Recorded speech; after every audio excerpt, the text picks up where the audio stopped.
I'm Ksenia Khabarova. I'll talk about lasers and some specific applications today. And first of all, we have to remember that the laser is the light amplification by stimulated emission of radiation. And to understand this device and how it works, we need to understand what is three main types of interaction between the light and the matter. First of all, it's absorption. To the left, you can see the scheme of the atom, which we can consider. So there are two states, and you know that the electrons can have the energies only corresponding to the discrete states in the atom. And during the process of absorption, when the incident photon comes to the atom, it will be absorbed, and the electron will go from the ground state, which is E1, to the upper state, which is E2. So the second type of interaction between the light and matter is spontaneous emission. If you act at the atom and the photon already absorbed and the electron is in the upper position, after some time that will be decayed back to the ground state due to the spontaneous emission. The spontaneous emission is a fundamental property of the atom, and every level in the atom has its own time of life, and only the ground state will never decay. When the spontaneous emission occurs, the photon goes in arbitrary direction. The energy of the photon again will be equal to the difference between the electronic states in the atoms. So it will be E2 minus E1. And finally, the third type of interaction is a small stimulated emission. When the atom is already in the upper state, in the state E2, and some incident photon has very close to the difference between E2 and E1 energy, it will force the atom to decay back to the ground state, and then the photon which will be radiated by the atom will be the same like the incident photon. So it will have the same direction and it will be coherent, so the phase of the photon will be the same. And these three types of interaction, all of them will be presented in the laser. So let's have a look a little bit closer to the spontaneous emission. We have an atom to the left, and the electron is in the ground state. The incident photon has the energy H nu, and when it absorbs, the electron comes to the upper state. After some time, spontaneous emission occurs, and we have electron back in the ground state and the photon which goes somewhere. There is no preferred direction for the photons where to go during the spontaneous emission. In order to understand how it occurs, we can consider not the only one atom, but the ensemble of atoms, and then we can use Einstein coefficients, which governs rate of absorption and emission of photons by atoms, not only during the spontaneous emission, but in all three types of interaction. This microscopic approximation of a complex stochastic quantum mechanical process allows us to consider the whole ensemble of atoms, and then we can have a look on the concentration of the atoms in the upper state and the dynamic, how they decay back to the ground state. So to the left, you can see that we consider the concentration in number of atoms in the unit of volume and the dynamic of the decay of such ensemble.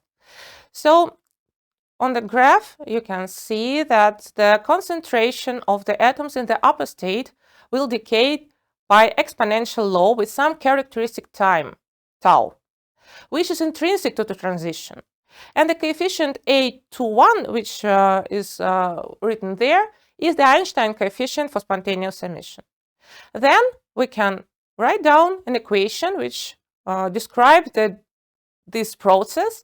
So the dynamic is the following. So the change of concentration of the atoms in any states will be governed by the law, by the exponential law, and the characteristic time will be 1 over A to 1. So if we talk about absorption, then we have a little bit different dynamics. So photon comes to the, as we know, it comes to the atom, it's absorbed, and the electron goes to the upper position. And we can consider this process with the rate equation. So the rate of this process will be proportional to the intensity of the light which is incident on the atoms, and also proportional to another Einstein coefficient, B12. Again, the electron to go from the ground state to excited state will need to have some extra energy, which is equal to the E2 minus E1. And this photon should have close, but not necessarily equal to this difference energy. First of all, you know that there is a Heisenberg uncertainty principle, which allows us to understand or measure either one physical value or another very exactly. In the case of the transition, we can either measure very well the difference between the two energy levels or the time when the upper state will decay. So if we very well know what is the difference between the atomic states, then we don't know when the upper state will decay, and it means that the lifetime will be very large. Controversa, if we know the time when it will decay, so the time life is very short, then we do not know very well what is the difference between these energy states, and thus we have the very wide, broad transition. The probability to absorb the photon, which actually has a little bit different energy for these states, will be much larger. Again, we can write down the rate equation for the concentration of the atoms in the upper state, and it will be proportional to the intensity and to the Einstein coefficient for absorption. It seems that if we have the thermal equilibrium, then probably we can describe the concentration of our atoms by the Boltzmann distribution, which is written down. But if we just stop here and do not consider any other interaction process, we will have the equation which is incomplete. So the concentration of the atoms in the upper state, and which will decay due to the spontaneous emission, will not be equal to the process, to the change of the concentration due to the absorption. So we need third process, which is simulated emission, and we need to add to our equation another process, which is also will be proportional to the intensity and to the Einstein coefficient B. However, we have to understand that absorption and simulated emissions are true opposite to each other. And then we have this complete equation for the dynamic of the interaction between the photons and the atomic ensemble. Again, I have to highlight it that we are talking about dynamical behavior of the whole ensemble of atoms. So it's some average situation, not the situation when we have the only one single atom, because that's in this case we have to consider a little bit different situation and different equations. Okay, what is the laser? The laser is, as we already mentioned, is the light emission, light amplification of simulated emission radiation.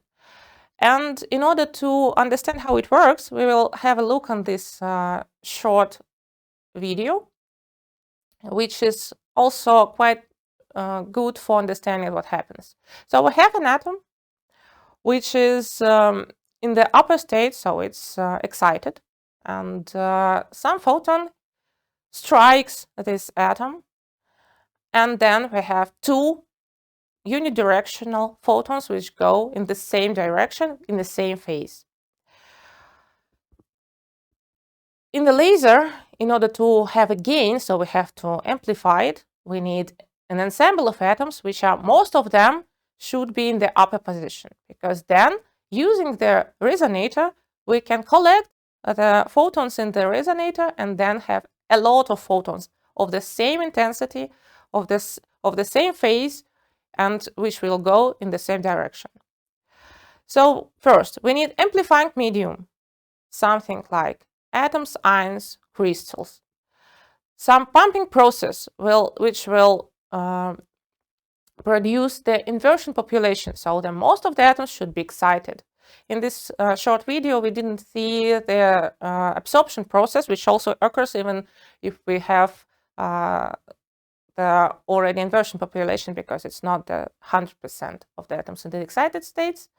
So we need a pumping process. And again, we need optical feedback elements, which will allow us to collect the photons inside the resonator and then have this power out of the laser.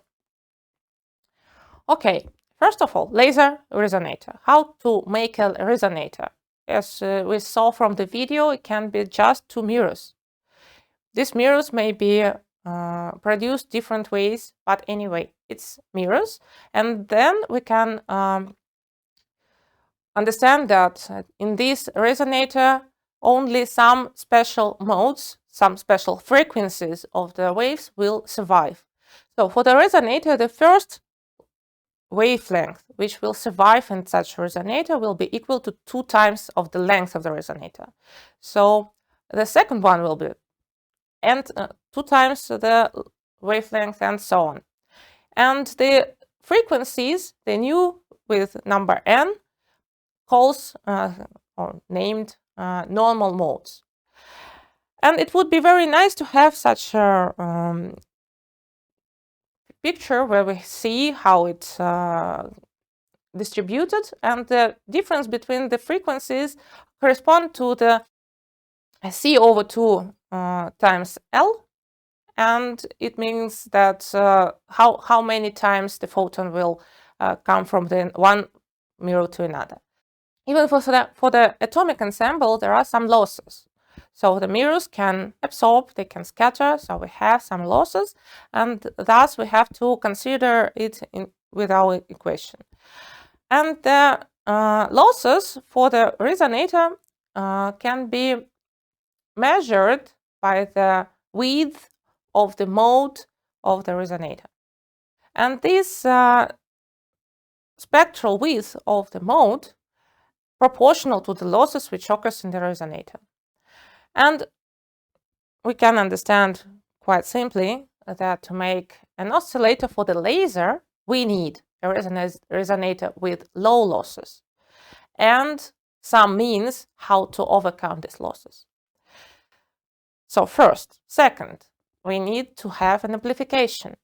To have an amplification, we need some medium, which will be gaining medium. And have a look at this picture. Inside the resonator, we placed the amplifying medium, and thus, if the gain curve of the medium coincides with some special mode of the resonator due to the gain and more averaging process inside the resonator, the mode will be narrower, and thus the losses will be low. Okay, how we can get the amplification? Let's have a look on the very first slide. So how to make the population inversion. So first of all, to have a gain, we need to overcome losses. Losses during the process of what are going inside the amplification medium are two processes. Well, actually, all three processes are there. So absorption, stimulated emission, and spontaneous emission. And we want to have such a nice picture with intensity where I have peak somewhere around the normal mode of the resonator, and the intensity will go upper in this medium. And we want to spontaneous emission be larger and quicker than the other two processes. Okay, so we need inversion of population. we need to somehow to make most of the atoms in the upper state, in the excited state, and thus we can force them to give us more stimulated photons. Let's have a look on the two-level system. You can see all the atoms are in the beginning in the low states, and then we pump them. It's optical pumping, for example. We just apply some electromagnetic field, which is force the atoms go to the upper state.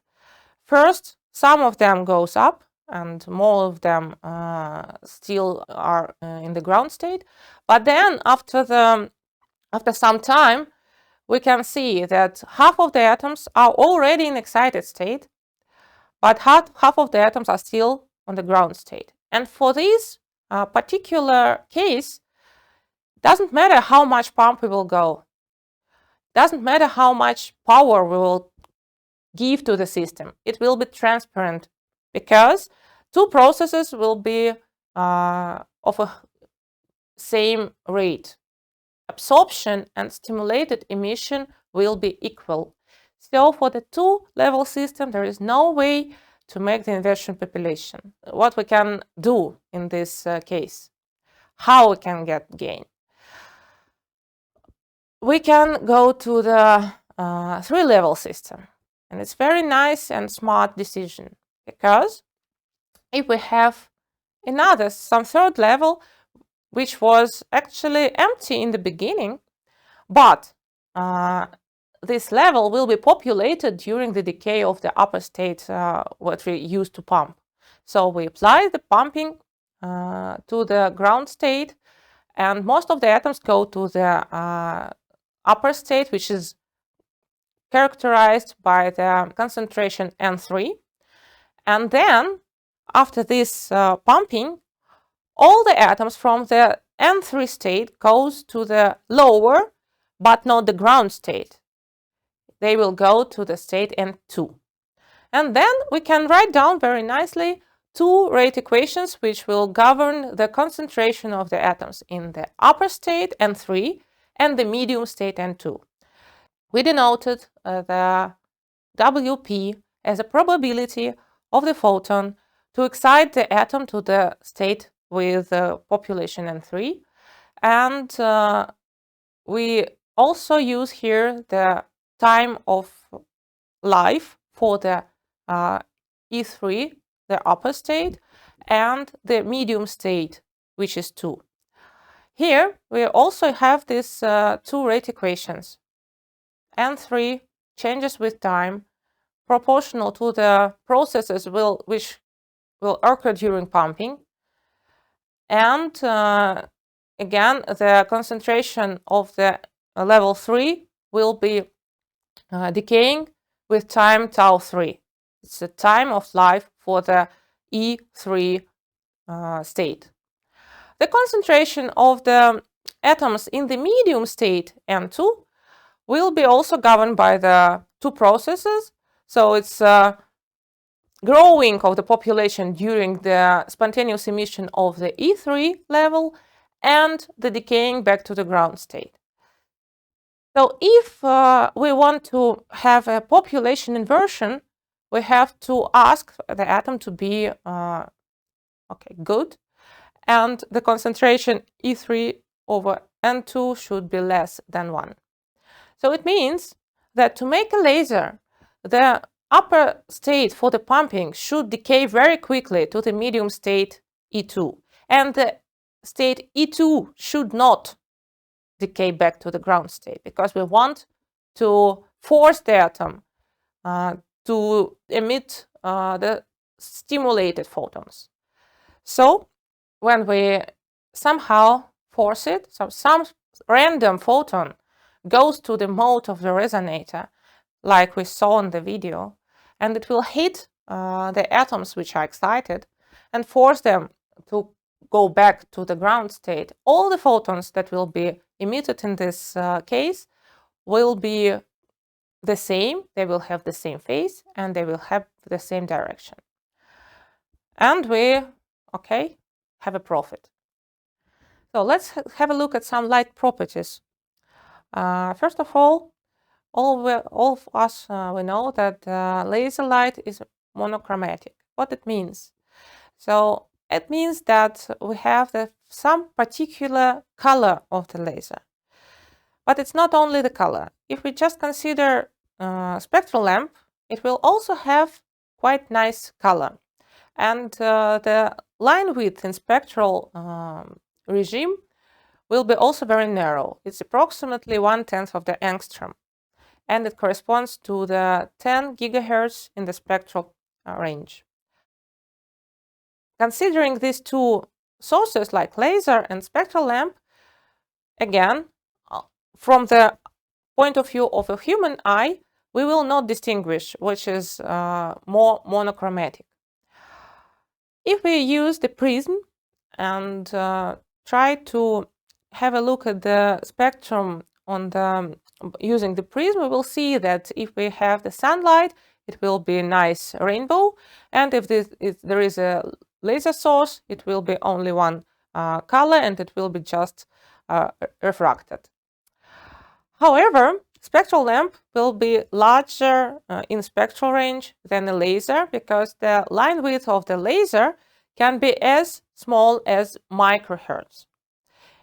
It's not the every one laser source, but sometimes we can meet such a laser.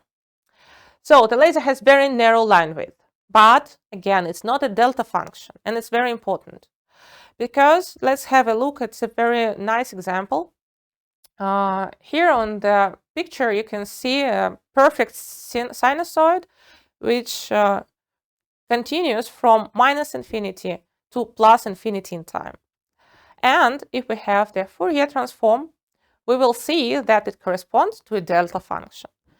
But all of us will know that there is no such a laser that was switched on in the beginning of the universe and still is working. So every laser has some finite time when it was working, even it was continuously working laser. And making again just mathematically Fourier transform of such a sinusoid which has a beginning and the end and which was working during the time tau, we will see that we have not a delta function but some function which has a line width which is proportional to 1/tau. Okay, now let's have a look on this picture to the right, and we see that the sunlight, it consists not only of the different colors, but also in some different shapes of phase. And for spectral range, spectral lamp or the LED sources, there will be quite nicely one color, but again, all the phases will be different. For the laser, we have the one color, almost monochromatical light, and it will be also in phase. And thus, we go to another property of the laser light and its coherence. There are two types of coherence. They are very strongly coupled, but we can have a look on both of them differently. So first, we will consider the temporal coherence. As you know, atoms radiate in bursts. It means that there are some time of uninterrupted radiation time. So we have the sinusoid, and high temporal coherence means that this time of uninterrupted radiation is very long.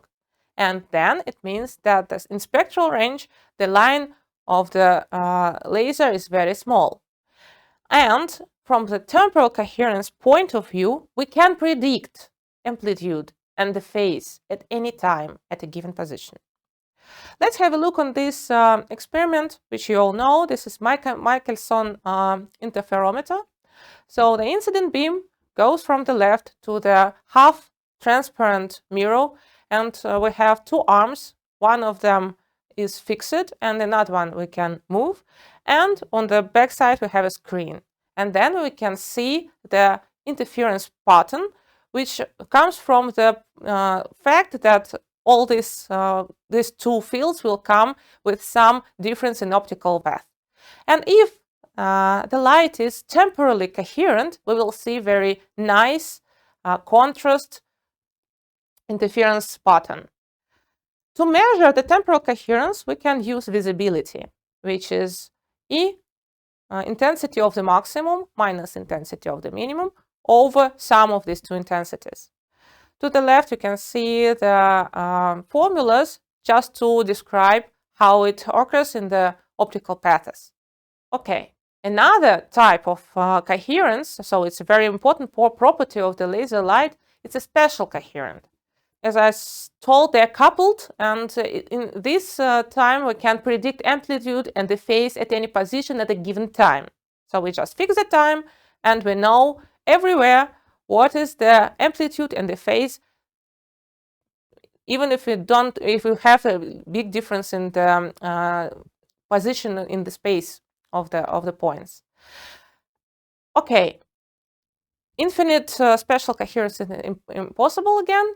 And thus we can define the coherence length, which is a distance of propagation over which radiation of spectral width, delta lambda, becomes P. So at that point, the visibility of the interference pattern, which we can get there, will be 0. Again, making some simple mathematical equations, we can calculate the coherence length. To measure the special coherence, it's very convenient to use Young two-slits experiment, which allows us to measure the special coherence by visibility of the interference pattern.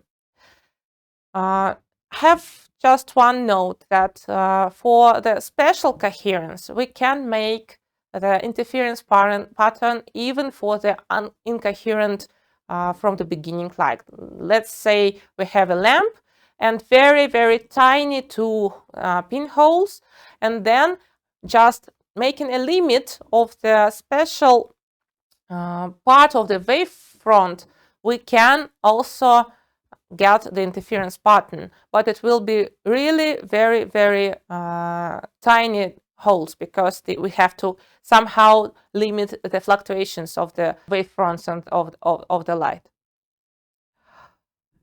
So just to give you more details. So if the wave has infinite temporal and special coherence, then we have this nicely plane wave, which is you can predict anywhere, anytime, everything what will happen with the phase and amplitude of the wave.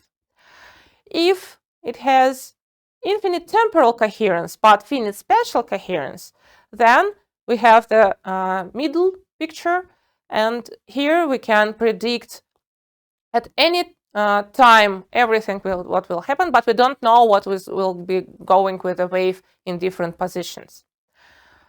Wave with a finite temporal and special coherence will have some time during which we can predict the amplitude and phase, and some length where we can also judge about what will happen with the wave. And at last, if we have the pinhole, which isolate the part of the wavefront and thus increase special coherence, then we can have the interference pattern in the special Young two-slit experiment, but it does not affect the coherence length. Last property which I want to mention here is directionality. It will be important for the application we will discuss. It's intimately related to a special coherent, and again, let's consider a lamp which has some finite size and the laser. If you have a look at the lamp, which has the size of 2h, to collect the light which goes everywhere from the lamp, and to make a collimated beam, we need a lens.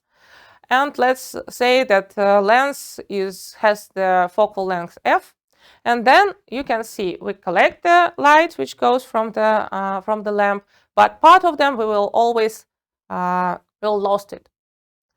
And in order to collect more and more light, we have to either make the source of the light smaller or to have the larger focus. For the laser, it's a different situation because we have the diffraction-limited collimation. It means there is no dependence on the source size. It's only the diffraction which also, of course, causes the divergence of the light beam. And because of this diffraction-limited collimation, we can also have the diffraction-limited focusing. The spot side may be as small as the wavelength, which is really very, very good for us. Why? Because we are going to some special application of the laser. Of course, all of you know that lasers are one of the most widely used devices which were invented during last century, and it's everywhere, in medicine, in your pocket, in your phone, or anywhere. It's using for the welding, it's using for LiDAR systems and so on. Everywhere we meet the laser. But I want to discuss some very special scientific application, which is very, very interesting. It's optical tweezers. So we have very nice laser light, which is monochromatic, have very good coherence, length and time, and of course have very good directionality. What it gives us? So we can consider the light from the point of view of radiation force.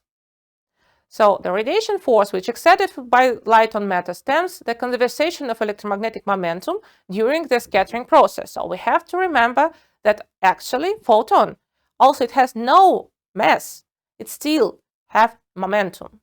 So for energy of the relativistic particle, we have this nice equation. Einstein invented it some time ago. And as you can see, photon will have the finite momentum, which is equals to h times k, where k is the wave vector and the h is the Planck constant. Okay, so when the photon hits the atom and either absorbed or scattered, so reflected or somehow refracted, it will give the atom its momentum. Okay, for the optical tweezers, we are not going to talk about the atoms because it's a little bit too complicated. We will talk about the more big objects, for example, like glass, dielectric spheres, or maybe some big molecules like DNA. So, and in this case, we have to follow the ray optics approximation when the size of the particle is much larger than the wavelength. Another approximation, which is also very close in description, but a little bit too difficult for us today, it's a dipole approximation regime when the size of the object is much less than the wavelength of the laser, which forms the optical tweezer. So let's have a look on this picture in 3D or incident plane, it doesn't matter. Let's consider a particle which has the refractive index Np and immersed in homogeneous non-magnetic medium which has the different refractive index Nm, which is less than the refractive index of the particle. And the array, we already said that we can consider it like n different parts of the array, which every beam has some particular part of the power of the whole beam, and the sum of these beams gives us the total power. So the incident beam hits the surface of the sphere, and part of the beam, the small part of the beam, is reflected back, and most of the power will go through the sphere and reach the opposite surface of the sphere, and then again some part of the light will be reflected and most of the light will be refracted. Thus, collecting all the forces which will go from here, so we know that during this process, part of the momentum of the photons will be transferred to the sphere. And if we summarize all these parts which will act on the glass sphere, we will see that there is some summarized net force. And this force we can consider if the displacement from the center of the trap will be very small, then we can linearly approximate this force, and then force which will trap the particle will be proportional to the displacement with some characterizing value which we can denote like K trap. And it's very similar to a string. So the summarized force which will act on the dielectric particle will consist of these two different parts. So it will lay in the plane of incident of light, and we can then distinguish two parts which are perpendicular to each other. First one will be scattering force, and the another one we will call gradient force. The scattering force is a force which comes from the scattering process of the photons, and which actually push the particle in the direction which is parallel to the incident light, incident vector. And the transverse confinement will be organized by another part of the force, which we called gradient force, and it will be due to the imbalance of intensity from the one side and another side corresponding to the particle. So if the particle is a little bit displaced from the center of the trap, it will see the gradient because the part of the number of the photons that will be reflected and refracted by the particle will be less from one side and larger from another side, and thus we will have some averaged summarized force which will push the sphere back to the middle of the trap. And again, if we have some displacement from the waist of the beam, because we have a very, very nicely focused beam, we can, as I said earlier, really strongly focus the laser light. And then, if the particle is displaced in the longitude direction, again, it will be some summarized force which will push it back to the middle of the trap. Okay, so here we can see a scheme of the typical experimental setup which uses the optical tweezer.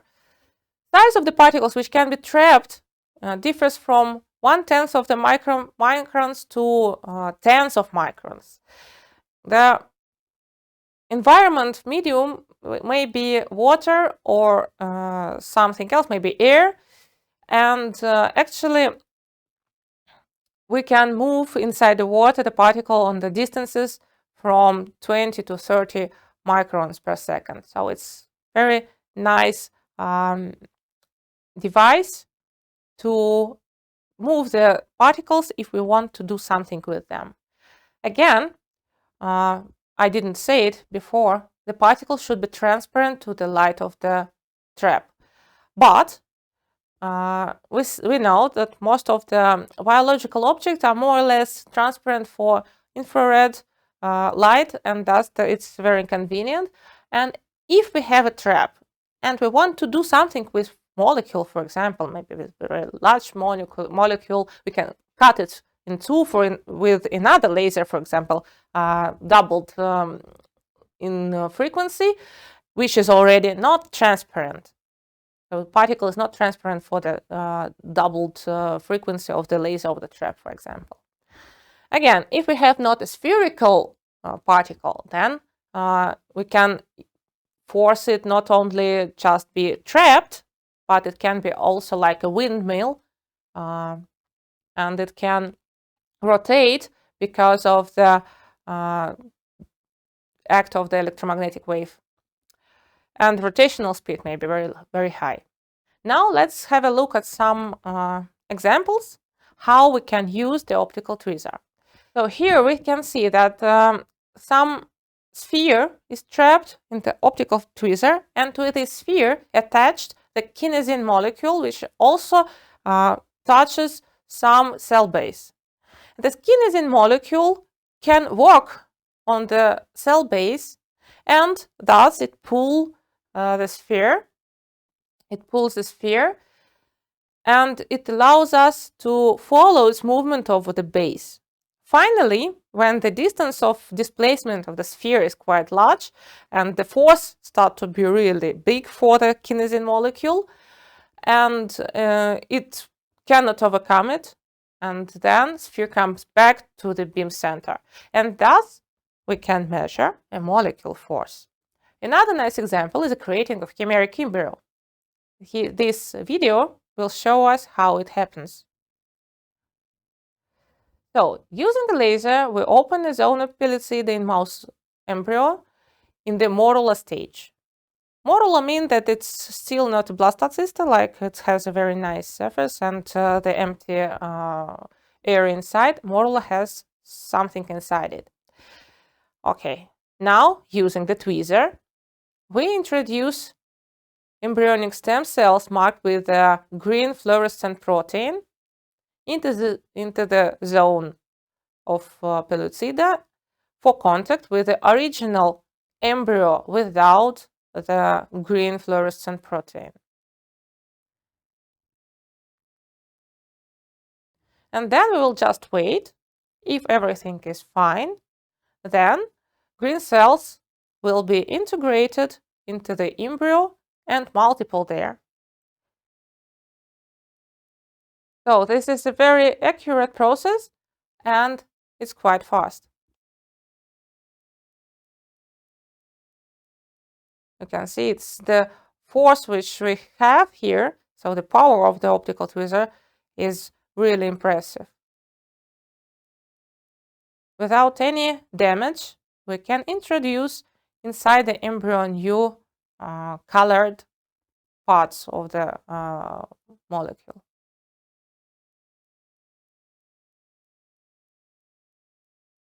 So if we are lucky and everything is fine, then our morula will evaluate using these introduced parts.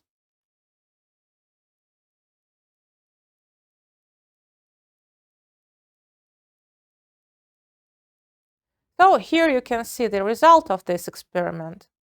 First, we introduced the green fluorescent proteins inside the morula, then we just let it evaluate, and in the end we have a chimeric embryo. Very interesting and very important device for a lot of different applications. So this is one of the applications which we can introduce for the laser, and I just want to attract your attention and ask you to have a look at some maybe popular or maybe more scientific literature to get more information and get inspired by the lasers. Thank you.